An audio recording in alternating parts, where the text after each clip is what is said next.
Hi అండి, నా పేరు మమత. మా నాన్నని ఒక ప్రశ్న అడిగాను. ఎందుకు నాన్న మీకు చీరలు నేయడం అంటే ఇష్టము అని అడిగా. అప్పుడు మా నాన్న ఇలా చెప్పారు. పట్టుపురుగు తాను చనిపోతానని తెలిసి కూడా పట్టును తయారు చేసి ఇస్తుంది. ఆ పట్టుపురుగు యొక్క త్యాగాన్ని వృధా చేయకుండా మా చేనేత కార్మికులు రంగులను అద్ది ఒక అందమైన చీరలాగా తయారు చేసి ఆడపడుచులకు ఇస్తాం.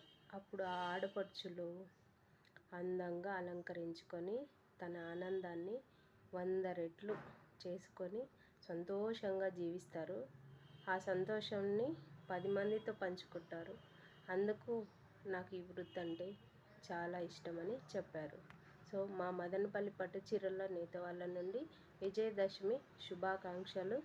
ఆయు ఆరోగ్యాలతో సంతోషంగా ఉండాలని ఆశిస్తున్నాము.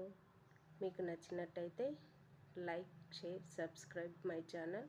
మీకు కథ నచ్చినట్టయితే కామెంట్స్ రూపంలో చెప్పండి.